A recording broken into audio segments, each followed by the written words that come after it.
अज़बिल्लाहिमिनश्शैतानिर्रजीम बिस्मिल्लाहिर्रहमानिर्रहीम। नाज़रीन, मैं इम्तियाज़ शाहिद फिर आपकी खिदमत में हाज़िर हुआ हूँ एक नई सीरीज़ लेके, जो कि ख़ास तौर पे आपके वन पेपर जो देने वाले बच्चे हैं, स्टूडेंट्स हैं, उनके लिए ये इंतहाई कारआमद साबित होगी इंशाअल्लाह। इसके लिए जो आज से मेरा ये आगाज़ है, तो इसमें ये सीरीज़ होगी जो आज मैं आपको बेसिक चीज़ें बताऊँगा, उसके बाद सब्जेक्ट वाइज चीज़ें आपको बताई जाएंगी और किस तरह पेपर आपने सॉल्व करना है ये आपको बताया जाएगा। अल्हम्दुलिल्लाह मेरे लाखों की तादाद में इस वक्त जो स्टूडेंट हैं वो काफ़ी अच्छी पोस्टों पे पहुंचे हुए हैं। तो मेरी ख्वाहिश है कि मज़ीद मेरे स्टूडेंट जो हैं वो अच्छी से अच्छी पोस्टों पे पहुँचें। इस सिलसिले में आज हम आगाज़ कर रहे हैं इस सीरीज़ का, जो कि सबके लिए बेनिफिशियल साबित होगी। अब ये वन पेपर MCQ पेपर्स जो हैं वो FPSC में भी होते हैं, PPSC में भी होते हैं, तो थोड़ा सा उनमें डिफरेंस ज़रूर होता है, लेकिन बेसिक्स सबकी एक ही होती है। वो बाद में जो इसका डिफरेंस है वो बाद में आपको बताता रहूँगा। तो ये जो सीरीज़ है इसमें आप सिर्फ मुझे सुनेंगे ही नहीं, मैं भी आपको सुनूँगा, देखूँगा, पढ़ूँगा। कमेंट्स आपने देने हैं, जो जो आपकी वीकनेसेस हैं, जो जो आपकी प्रॉब्लम्स आ रही हैं, आपने कमेंट्स में मुझे बताना है। और जो नेक्स्ट सीरीज़ होगी या नेक्स्ट मेरा लेक्चर होगा, उसमें मेरी कोशिश होगी कि जितने लोगों ने मुझे अपनी प्रॉब्लम्स बताई हैं, शेयर की हैं, मैं उनकी प्रॉब्लम को सॉल्व कर तरीके आपको बताऊँ। तो इस सिलसिले में ये आज पहला मेरा लेक्चर है, तो जिसको इंट्रोडक्टरी में हम कह सकते हैं कि ये ख़ास तौर पे हमारा वन पेपर जो है MCQ के लिए है। तो इसमें सबसे पहले याद रखिएगा, हमारे बहुत से स्टूडेंट्स मेरे पास आते हैं, वो ये उनकी प्रॉब्लम वो ये कहते हैं कि जी हमें कॉन्फिडेंस नहीं है, पता नहीं हम कर सकते हैं या नहीं कर सकते, हम लगे हुए हैं, बड़ी कोशिश कर रहे हैं, तो उनको कॉन्फिडेंस नहीं होता। सबसे पहले जो आपने अगर किसी पोस्ट को हासिल करना है, सक्सेस आपने लेनी है, तो सबसे पहले आपको कॉन्फिडेंस अपने आप में पैदा करना पड़ेगा। ये याद रखिएगा कि दुनिया में कोई भी बच्चा कुंद ज़हन पैदा नहीं होता। अल्लाह ताला की ज़ात सबको एक जैसा दिमाग देती है। हाँ, उसके बाद जब जो परवरिश होती है, जिस माहौल में होती है, उस हिसाब से उसका दिमाग जो है डिटेरियोरेट होता है या बेहतर होता रहता है। ये डिपेंड करता है उसकी परवरिश पे। अब जिस स्टेज पे आप आए हैं, ज़ाहिर है 18+ हैं आप, 20+ हैं, इस वक्त तक आपकी बहुत सी चीज़ें जो हैं इनकम्प्लीट होती हैं। अब ख़ास तौर पे जो रिमोट एरियाज़ में रहने वाले हैं, उनकी जो प्रॉब्लम ज़्यादा होती हैं। तो ये याद रखिएगा कि अल्लाह के ऊपर भरोसा रखें और अपनी मेहनत पे भरोसा रखें। ये दो चीज़ें आप करेंगे तो इंशाअल्लाह ताला आप हर चीज़ में कामयाब होते जाएंगे। ये बार बार मैं कहता हूँ कि अपने जहन को अंडर एस्टिमेट मत कीजिए। अल्लाह ताला ने जो हमें जहन दिया हुआ है, आप लोग सोच भी नहीं सकते कि कितना टेराबाइट का हमारे अंदर अल्लाह ताला ने जहन दिया हुआ है हमें। हाँ, ये अब हमारे ऊपर है कि हम इसको इस्तेमाल कैसे करते हैं। तो इसलिए सबसे पहले आप याद रखिएगा कि आपने अपने जहन को इस्तेमाल करना है। कॉम्प्लेक्स अपने सारे छोड़ दें, क्योंकि अब जो सीरीज़ मैं शुरू कर रहा हूँ उसमें आपको अपनी जो जो चीज़ें बताऊँगा आप उस तरह करते जाए, इंशाअल्लाह ताला कामयाबी आपके कदम चूमेगी। तो सबसे पहले जो बात ये है कि आपने विल पावर आप में होनी चाहिए। ये आपको सोचना चाहिए कि अगर फ़लाँ बच्चे ने 80% मार्क्स ले लिए हैं रिटर्न में, तो मैं क्यों नहीं ले सकता? क्या अल्लाह ताला ने उसको कोई निराला जहन दिया है? ऐसी कोई बात नहीं है। जब आपके जहन में ये बात आ जाएगी कि अगर वो 70% ले सकता है तो मैं 75% ले सकता हूँ, अगर कोई 80% ले सकता है तो मैं भी ले सकता हूँ, इसमें कोई अचंभे की बात नहीं है। तो जब आप जहन में ये इरादा कर लेंगे तो आपकी कामयाबी कदम चूमेगी। मैं मिसाल लेता हूँ जर्मनी और जापान की। जापान पे सबको पता है कि हिरोशिमा और नागासाकी पे 2 एटॉमिक बॉम्ब फेंके गए थे, जिससे उसका पूरी तबाह दोनों शहर सफ़ाई हस्ती से मिट गए थे। और उस जंग में जर्मनी और जापान इंतहाई दर्जे के तबाह हो गए। लेकिन उनमें आज हम देखते हैं कि जर्मनी कहाँ पहुँच गया है, जापान कहाँ पहुँच गया है। ये दोनों मुल्क हमारे इतने तबाह होने के बावजूद कहाँ से कहाँ पहुँच गए हैं। हालांकि UK भी था, UK डिटेरियोरेट होना शुरू हो गया और ये जो दोनों ममालिक हैं ये बढ़ना शुरू हो गए। तो इन दोनों ममालिक में जो कॉमन चीज़ थी वो ये थी विल पावर। इनकी कौम में विल पावर थी। तो जिस कौम में विल पावर होती है वो हमेशा राइज़ करती है। इकोनॉमी भी उसी की राइज़ करेगी, लिविंग स्टैंडर्ड्स भी उसी के हाई होंगे और हर चीज़ वही बेहतरीन उन्हीं की होगी। और लोग उसको फॉलो करेंगे। जैसे आज हम बड़ी कोशिश करते हैं कि जर्मनी शिफ्ट हो जाएं, जापान शिफ्ट हो जाएं, अमेरिका से शिफ्ट हो जाएं, लेकिन ये याद रखिएगा, अगर आपकी विल पावर है तो आप यहाँ भी कामयाब हो सकते हैं, अगर आपकी विल पावर नहीं है तो वहाँ जाके भी नाकाम हो सकते हैं। बहरहाल ये कौमों की रोज़वाल की बात किसी टाइम पे मैं दोबारा करूँगा। फ़िलहाल आपको ये मैं बताना चाहता हूँ कि जो तबाहशुदा कौम थी वो मलबे से उठी और विल पावर की वो बेस पे वो कहाँ से कहाँ जा पहुँची। इसलिए आप में सबसे पहले विल पावर होनी चाहिए। अपने आप में कॉन्फिडेंस पैदा करें, जो कॉम्प्लेक्सेस से अपने दूर करें, जहन में ये बैठा लें जहन में कि मैं ये काम कर सकता हूँ, मैं ये क्वालिफाई कर सकता हूँ, मैं जद्दोजहद करूँगा, मैं मेहनत करूँगा, ये करूँगी और मैं ये विन करूँगी या करूँगा, जो भी चीज़ है आप में जो है। तो इसलिए आप ये चीज़ हम याद रखिएगा। अगर आपके बेसिक जो चीज़ है वो विल पावर है आपकी, आपके कॉम्प्लेक्सेस जो हैं वो ठीक होने चाहिए। आप कॉम्प्लेक्स में आ जाएंगे तो आप जितनी मर्ज़ी मेहनत करेंगे आप कामयाब नहीं होंगे। अगर आप कॉन्फिडेंट होंगे, अल्लाह की ऊपर ईमान रखते हुए अल्लाह से मांगेंगे, क्योंकि अल्लाह ताला भी ये कहता है कि पहले मेरा बंदा कोशिश करे और कोशिश के साथ मुझसे मदद तलब करे। ये कहीं नहीं लिखा, अल्लाह ताला ने फरमाया कि सिर्फ दुआ करते रहो और मैं तुमको देता रहूँगा। खाली दुआ से कुछ भी नहीं होता। अल्लाह ताला इंसान से मेहनत तलब करता है और उसको मेहनत के मुआवजे के तौर पे उसको कामयाबी से हमकिनार होता है। तो ये चीज़ आप जहन में रख लें। अच्छा, अब इसमें अक्सर स्टूडेंट कहते हैं जी हमें एक्सेस नहीं है, हमारे पास प्रॉब्लम है कि हम शहर में नहीं शिफ्ट हो सकते, हम एकेडमी नहीं ज्वाइन कर सकते, हम पैसा नहीं खर्च कर सकते। तो उनके लिए ख़ास तौर पे ये अपॉर्चुनिटी है कि वो इन लेक्चर से फ़ायदा उठाएं और सारी चीज़ों को घर बैठे भी आप कर सकते हैं। तो सेल्फ मोटिवेशनल जो चीज़ें हैं या सेल्फ स्टडी है, ये बहुत इम्पॉर्टेंट चीज़ होती है। अच्छा, इसके बाद जो आपने जो चीज़ अहम है आपके लिए वो ये है कि आप फ़ौज को देखें, आर्मी को देखें। जब भी वो महाज पे जाती है वो अपनी ज़्यादा से ज़्यादा तैयारी के साथ जाएगी। जो फ़ौज अपने कमतर असले के साथ मैदान जंग में जाएगी वो कामयाब नहीं होगी, मिट जाएगी। इसीलिए जब भी आपने एग्ज़ाम में जाना है तो आपने मुकम्मल तैयारी के साथ जाना है। अगर आप मुकम्मल तैयारी के साथ नहीं जाएंगे तो आप ख़त्म हो जाएंगे, पीछे हट जाएंगे। 3 चांसेस होंगे एक एक पोस्ट के लिए, उसमें आप डिस्क्वालीफाई होते जाएंगे। तो चांस वेस्ट मत करें अपने। इसकी बजाय आप कोशिश करें कि आप मैक्सिमम अच्छी से अच्छी स्टडी करें, तैयारी करें, उसके बाद आप पेपर में जाके बैठें। अक्सर को आज बच्चे ये होते हैं कि वो समझते हैं कि जी ये सारी बाई चांस चीज़ें हैं। बाई चांस चीज़ें कोई नहीं होती, बाई चॉइस होती हैं। आप जो मेहनत करते हैं उन्हीं को अल्लाह ताला उसका अजर देता है। एक और जो चीज़ है वो याद रखिएगा, मेरे बेशुमार स्टूडेंट्स, मैंने जैसे बताया कि लाखों की तादाद में हैं जो कि जॉब इस वक्त में हैं, जॉब अच्छी जॉब्स में हैं। मैंने जब उनको इंटरव्यू करता हूँ या पूछता हूँ कि क्या तुमने मुझे कोई पैसे दिए हैं कमीशन में इंटरव्यू के वक्त, तो सबका जवाब नेगेटिव होता है। अल्हम्दुलिल्लाह आज तक मुझे कोई ऐसा स्टूडेंट, ऐसे जॉब होल्डर नहीं मिला जो कि जिसने मुझे कहा हो कि हमने पैसे दे के जॉब ली है या अनफेयर मीन्स यूज़ करके हमने जॉब ली है। देखिए, थोड़ा बहुत हो सकता है हज़ारों में से एक आधा स्टूडेंट या कैंडिडेट कोई अनफेयर मीन के साथ इन हो जाए, लेकिन याद रखिएगा 99% जो लोग हैं वो मेरिट पे ही जाते हैं।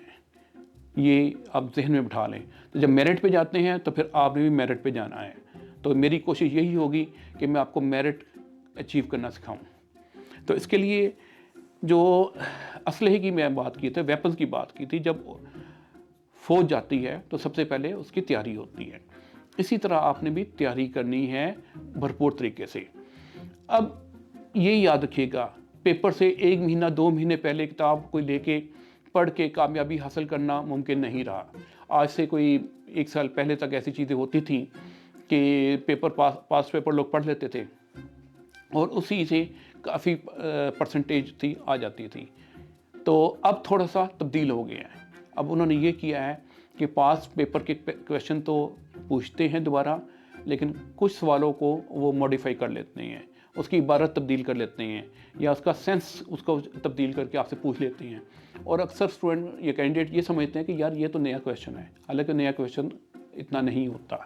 तो जिस स्टूडेंट ने अच्छी तरह पास्ट पेपर पढ़े होंगे डीप रह के, तो वो जो है वो ज़्यादा अच्छी तरह परफॉर्म कर सकेगा। तो ये जो 2-3 चीज़ें थी ये आपने याद रखनी है। अब आपका तैयारी का लेवल क्या होगा वो मैं बता दूं आपको। अगर कोई स्टूडेंट समझता है, कैंडिडेट समझता है कि मैं 1 महीने 2 महीने में तैयारी कर लूँगा, तो वो गलत है। याद रखिएगा, तैयारी के लिए आपको कम से कम 6 महीने से लेके 1 साल दरकार है। इससे कम तैयारी पे आपको कोई फ़ायदा नहीं होगा। बेसिकली देखें, आप इस बात को समझिएगा कि पब्लिक सर्विस कमीशन वाले आपसे क्या पूछ रहे हैं, क्या डिमांड कर रहे हैं, वो क्या चेक कर रहे हैं। वो चीज़ चेक कर रहे हैं कि आपने पहले से लेके BA तक या MA तक आपने जो पढ़ा है वाकई पढ़ा है या सिर्फ आपने मार्क्स लेके आ गए हैं अनफेयर मीन से। जो बच्चा पढ़ के आया होता है उसकी तैयारी बहुत बेहतर होती है। जो लोग सिर्फ नंबर की गेम में रहते हैं, मार्क्स की गेम में रहते हैं, वो फिर यहाँ आके मार खा जाते हैं। तो क्योंकि हमारी बैड लक यही है कि हमारा जो तालीमी निज़ाम है उसमें नंबरों की दौड़ लगी रहती है, क्वालिटी एजुकेशन पे जोर नहीं दिया जाता और अक्सर स्टूडेंट जो है उनको बेसिक चीज़ों का नहीं पता होता। तो जाहिर है अब आपने 14 साल जो पढ़ा है, अब 14 साल आपने और तरीके से पढ़ा है, आपने नॉलेज गेन नहीं की। अब मौका है कि अब आपको नॉलेज गेन करनी पड़ेगी अगर आपने नौकरी अच्छी लेनी है तो इसके लिए सबसे पहले अच्छी नॉलेज आपका फर्स्ट एम होना चाहिए। तो अब अल्हम्दुलिल्लाह एक और जो मैं अक्सर स्टूडेंट को कहता हूँ कि पहले कुछ अर्से आज से चंद साल पहले 8-10 साल पहले बहुत प्रॉब्लम्स होती थी। लोगों को पता नहीं होता था कि पेपर कैसा होता है, MCQs का पेपर कैसा होता है। फिर उसके अलावा सिर्फ बुक्स होती थी, बुक्स के अलावा कोई और मटेरियल नहीं होता था।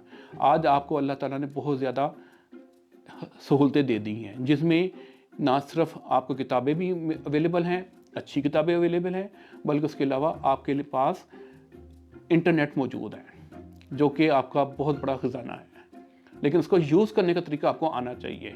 आप हर वक्त यूज़ करते हैं। अब मेरे ख्याल में मैंने जो देखा है अपने जो FSC के तक के लेवल, इवन मैट्रिक के बच्चे जो होते हैं उनके पास एंड्रॉयड मोबाइल ज़रूर होता है। तो अक्सर लोगों के पास एंड्रॉयड मोबाइल होते हैं। अब आपका वक्त है आप उस मोबाइल के ज़रिए अच्छी एजुकेशन हासिल कर सकते हैं, अच्छी नॉलेज हासिल कर सकते हैं। अब और इसके अलावा जो बुक्स है वो आपके लिए ज़ाहिर है लाजमी होंगी। तो बुक्स के बगैर काम नहीं चलेगा आपका। तो एक चीज़ याद रखिएगा, आपने जो बेसिक तैयारी करनी है, जो करनी है, आपने शुरू करनी है PPSC model paper, advance publisher जो हमारे हैं वो सारे पेपर पढ़ने हैं। अब कैसे पढ़ने हैं उसका तरीका मैं बता देता हूँ। उसमें ये कि 2023 के जितने पेपर्स होंगे सबसे पहले आपने वो पढ़ने हैं, फिर 22 के पढ़ने हैं, फिर 21 के पढ़ने हैं, फिर 20 के पढ़ने हैं। जितना आपके पास टाइम है आप रिवर्स ऑर्डर में पढ़ते जाएंगे। अब इसमें कितनी आपके पास टाइम मिलता है ये डिपेंड करता है कि आप कैसे पढ़ते हैं, कितना आपके पास टाइम है, कितना आप पढ़ लेते हैं। लेकिन मैक्सिमम आपने पढ़ना है। अब पेपर तो आपने शुरू कर दी है। अब आपने उस जो पेपर को कैसे, क्योंकि पेपर तो सबके पास हैं, हज़ारों लोगों के पास पेपर वही मौजूद हैं। अब आपने उसमें से एज कैसे लेना है ये याद रखिएगा। खाली पेपर से अब मुकम्मल तैयारी नहीं हो सकती। बेसिक चीज रिक्वायरमेंट ज़रूर है आपके लिए ये कि इसके बगैर आपका काम नहीं चलेगा। लेकिन इसके बाद आपने क्या करना है वो सुन लें। आप कोई भी सब्जेक्ट हो उसकी अलग-अलग किताबें खरीदनी है सबसे पहले। इसके अलावा आपने जो मेन जो चीज़ आपने करनी है वो अपना जो आपका पुअर एरिया है वो आइडेंटिफाई करना है। आपको पता होना चाहिए कि आप कंप्यूटर में वीक हैं, आप GK में जनरल नॉलेज में वीक हैं, आप इस्लामियात में वीक हैं, उर्दू में हैं, या किस सब्जेक्ट में हैं, या मैथ्स में हैं, या IQ में हैं। ये आपको आइडेंटिफाई खुद करना पड़ेगा।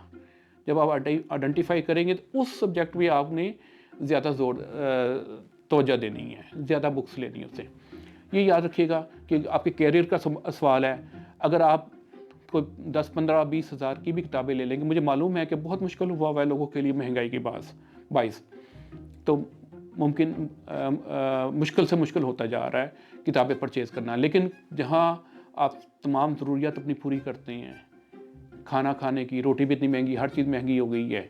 तो कम से कम मेरी ये रिक्वेस्ट है कि आप कम से कम किताब खरीदते वक्त कंजूसी मत करें। कंजूसी नहीं, मतलब दिल को, मतलब जैसे भी हो सकते हैं आपसे, क्योंकि आपका असलहा जो है, वेपन है, वो बेहतरीन होना चाहिए। अब दूसरी बात, किताब आपने कौन सी देखनी है।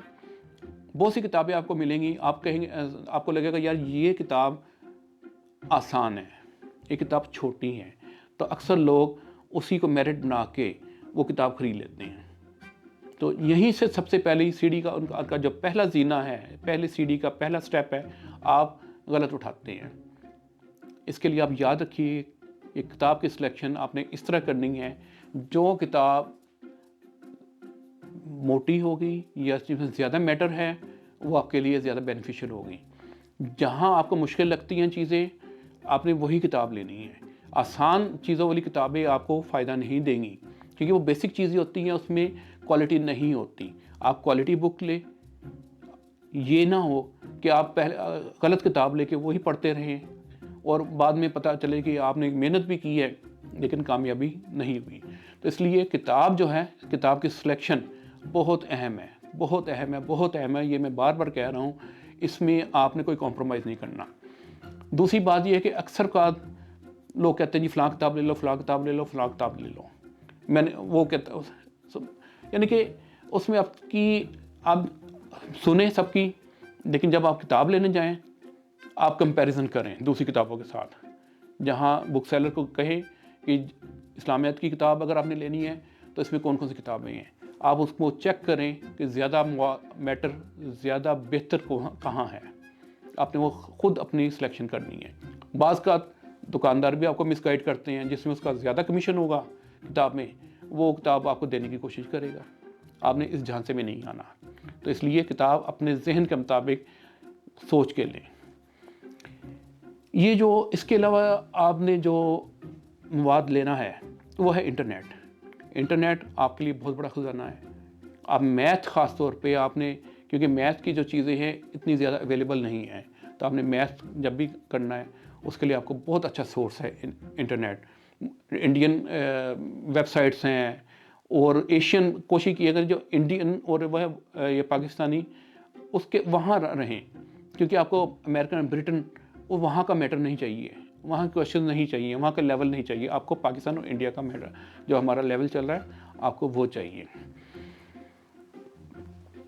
तो अब ये जो मेथड्स हैं पढ़ाई के, अब उसमें ऑल ऑफ फर्स्ट वो जो चीज़ है कि आपने डिटेल स्टडी करनी है, आपने सिलेक्टेड स्टडी नहीं करनी। पेपर जो है, अगर आप पुलिस का पेपर दे रहे हैं, सब इंस्पेक्टर का दे रहे हैं, तो बाज़ स्टूडेंट ऐसे करते हैं, कैंडिडेट ऐसे करते हैं कि वो जो सिर्फ पुलिस के जो पिछले पेपर हैं उसको पढ़ के अटैम्प्ट करने की कोशिश करते हैं। यही आपकी सबसे बड़ी गलती होती है। क्वेश्चन वही होते हैं, वही क्वेश्चन कभी पुलिस वाले में आ सकता है पेपर में, कोई एएसआई के पेपर में आ सकता है, सब इंस्पेक्टर में आ सकता है, या एक्साइज इंस्पेक्टर में आ सकता है, या लिटरेसी मोबिलाइज़र के पेपर में आ सकता है। क्वेश्चन वही होंगे चाहे किसी पेपर में हो। इसलिए जब आपने तैयारी करनी है, कतई नज़र इसके कि आपके पेपर का टाइटल क्या है, आपने जनरल स्टडी करनी है, उसमें सारे क्वेश्चन आपने तैयार करके जाना है। हाँ, ये ज़रूर है कि अगर कोई जेल का पेपर है, असिस्टेंट सुपरिटेंडेंट एएसजी या डीएसजे सॉरी, तो उसके लिए आपने जो है, जो जेल रिलेटेड या कि महकमे के मुताबिक कुछ ना कुछ इन्फॉर्मेशन ज़रूर पढ़नी है। आप उनकी वेबसाइट पे जाएं, वेबसाइट पे काफ़ी सारे बेसिक इन्फॉर्मेशन वहीं आपको मिल जाएंगी। तो इसके अलावा अगर कोई एक्साइज का इंस्पेक्टर के लिए है, तो एक्साइज से रिलेटेड कुछ ना कुछ चीज़ है कि एक्साइज का डिप्टी डायरेक्टर कौन है, डीजी कौन है, इसका क्या क्या काम है, तो ये इस तरह की चीज़ें ना वो अपने साथ कर लेनी है। अच्छा, अब हम आते हैं किताबों की तरफ। ये देखें, कंप्यूटर साइंस, इंग्लिश, उर्दू, इस्लामियात और मैथ, ये आपके मेजर एरियाज़ होते हैं। तो इसके लिए आपको सेपरेट किताबें लेनी चाहिए। अब आपको एक और सहूलत मिल गई हुई है कि आपको वन लाइनर की सूरत में भी चीज़ें अवेलेबल हैं। इस्लामियात की वन लाइनर है, एडवांस पब्लिशर की भी है, और इसी तरह उर्दू की भी है वन लाइनर। इस तरह जीके की भी है, वन लाइनर इकरा इम्तियाज़ की काफ़ी चल रही है, तो वो भी मेरी बेटी है, उसने कंपाइल की हुई है। तो इसी तरह आपको सेपरेट किताबें लेनी चाहिए। आपने उर्दू की तैयारी उर्दू की बुक से करनी है, बाकी हर जो तैयारी है वो दूसरी रेलेवेंट बुक से जाके करनी है। ये नहीं कि आपने सिर्फ मॉडल पेपर पढ़ के चले जाएं। इसलिए मैं कह रहा हूँ कि 6 महीने से लेके 1 साल आपके लिए ये मस्ट है, ज़रूरी है कि आपने ये पढ़ना है। अब ये याद रखिए, अब मेमोरी जो आपने डेवलप करनी है वो कैसे करनी है। याद रखें, जो चीज़ पढ़ते हैं आप, अगर आप 1-2 घंटे के अंदर अंदर जहन में दोबारा उसको रिपीट करेंगे, तो उसके बाद अगले दिन फिर उसको सोचेंगे, तो इस तरह आपकी मेमोरी डेवलप होना शुरू हो जाती है। आप लोगों की जो कमज़ोरी सबसे बड़ी ये है कि आप पढ़ के चीज़ें, एक किताब पढ़ी, एक चैप्टर पढ़ा, उसके बाद आपको उसको बंद कर देते हैं। तो सबसे बड़ी बात मेमोरी डेवलप करने के लिए ज़रूरी है कि जितनी जल्दी आप रिपीट करेंगे टॉपिक को। अब एक मरतबा पढ़ लिया, आपने सुबह पढ़ा है, शाम को जहन में दोबारा उसको दोहराएं कि मैंने सुबह क्या पढ़ा था। मैंने पाकिस्तान अफ़गानिस्तान रिलेशन पढ़े थे, उसमें ये चीज़ें पढ़ी थी। इस तरह आप समअप, यानी कि आपने चंद घंटे के अंदर अंदर दोबारा उसको जहन नशीन करना है। इसी तरह आप जो एक हफ़्ता एक चीज़ स्टडी करेंगे, एक हफ़्ते के बाद आप बैठें, 1 घंटे के लिए, 2 घंटे के लिए आप सारी चीज़ें दोबारा याद करने की कोशिश करें कि मैंने वो भी पढ़ा था, वो भी पढ़ा था, ये क्वेश्चन किया था, ये क्वेश्चन किया था, ये टॉपिक पढ़ा था, इसमें ये चीज़ें थीं। ये नफ्सियाती जो मसले मसाइल हैं, या नफ्सियाती तौर पे जो आपने अपने को इम्प्रूव करना है, अपने आप को आपका ब्रेन को पावरफुल बनाना है, तो सबसे इम्पॉर्टेंट बात यही है कि आप इसको बार बार अपने जहन में लेके आएंगे चीज़ों को। जब आप जहन में लाना बंद कर देते हैं, तो आपके जहन को जंग लगना शुरू हो जाता है, तो उसके बाद आपकी चीज़ें भूलना शुरू हो जाती हैं। इसलिए मैं, अगर कोई कहे कि हमें नहीं याद होती, तो सबसे पहले वो ये फ़िक्र अपने जहन से निकाल लें। मैं कह रहा हूँ हर चीज़ याद हो सकती है, शर्त ये है कि आपको बार बार देखें। मोटर बाइक आप लेते हैं, आप उसको नहीं चलाते, 2 महीने उसको खड़ी रखते हैं, तो उसके अंदर जंग लगना शुरू हो जाएगा। और अगर आप उसको चलाते रहेंगे तो जंग नहीं लगेगा, डिटेरियोरेशन नहीं होगी उसकी इंजन की। इसलिए याद रखिए, जहन भी आपका इसी तरह है, अगर आप इसको मुसलसल इस्तेमाल करते जाएंगे, ये रिफ़ाइन होता जाएगा। और जब आपको दोबारा आपकी याददाश्त, आप बार बार चीज़ें जहन में नहीं लाएंगे, तो ये जहन आपका जंग आलूदा होना शुरू हो जाएगा। और यही सबसे बड़ी प्रॉब्लम आप लोगों की है। इसको आप जो है इसको कवर करें, आप प्रैक्टिस करें। कहते हैं practice makes a man perfect. तो आपने परफेक्ट बननी है, तो आप बार बार ये चीज़ें दोबारा अपने जहन में रेपिटेशन करते रहें। अच्छा, ये आज की बेसिक जो चीज़ें थी, मेरे ख्याल में अगले हफ्ते हम फिर मुलाकात करेंगे। तो उसमें ये हमारा जो प्रोसीजर है वो ये है कि एक तो आपने हमारे साथ जुड़े रहना है। जुड़े कैसे रहना है कि आपने बेल आइकॉन पे क्लिक करना है, सब्सक्राइब करना है ये चैनल, ताकि नेक्स्ट जो भी होगा हमारा लेक्चर होगा, वो आपको घर उसी वक्त आपको इंटीमेशन हो जाए, आप उसको पढ़ सकें। इसी तरह मैंने मुख्तलिफ अपने स्टूडेंट्स को इंटरव्यू करूँगा। एक आधा इंटरव्यू मैंने पहले भी किया है हाफिज़ वसीम कुरैशी का, वो मैंने आपको अवेलेबल है मेरे नेट चैनल पे। तो वो उनके जो मैं एक्सपीरियंस लोग आपके साथ शेयर करा रहा हूँ, आप उनकी बातें सुने, गौर से सुने, और फिर आप भी उस तरह अमल करें। आपको रोल मॉडल में आपको दे रहा हूँ, सक्सेस स्टोरीज में आपको दे रहा हूँ, तो आप उनके ऊपर अमल करें और उस तरह चलें। और दूसरी बात ये है कि आप नेक्स्ट इसके जो है मेरे लेक्चर है, ये भी आप सुनते रहेंगे। इसके अलावा जो आपको प्रॉब्लम्स हैं, वो कमेंट्स में आप मुझे लिखें। अच्छा, ये सीरियस प्रॉब्लम्स होने चाहिए, इररिलेवेंट चीज़ें नहीं होनी चाहिए। अगर आपको कोई जॉब का इशू है, पब्लिक सर्विस कमीशन से मुतल्लिक है, तो आप वहाँ से इंफॉर्मेशन लें। यहाँ ये कुछ प्रॉपर चैनल नहीं है, प्रॉपर फॉर्म नहीं है, तो इसलिए आपने यहाँ वही क्वेश्चन करने हैं जो कि आपका रेलेवेंट है स्टडी के सिलसिले में, तैयारी के सिलसिले में। तो जो आपके क्वेश्चंस आया करेंगे, मैं उसको सम अप करके जो अच्छे क्वेश्चंस होंगे, मैं आपको उसका जवाब दिया करूँगा, ताकि आपकी प्रॉब्लम ख़त्म हो। मेन जो मेरा मकसद जो है इस चैनल का, ये है कि मैं फ्री में अपने स्टूडेंट्स को, कैंडिडेट्स को रहनुमाई दे सकूं, उनको स्किल्स सिखा सकूं, उनको डेवलपमेंट कर सकूं, ताकि वो आगे चल के अच्छे ऑफिसर बने, और जल्द से जल्द अपनी कोई ना कोई नौकरी पे बैठ सकें जाके। तो आज के लिए इतना ही काफ़ी है। अपना ख्याल रखें, अपने मुल्क का ख्याल रखें और दुआओं में याद रखिए। अस्सलाम वालेकुम।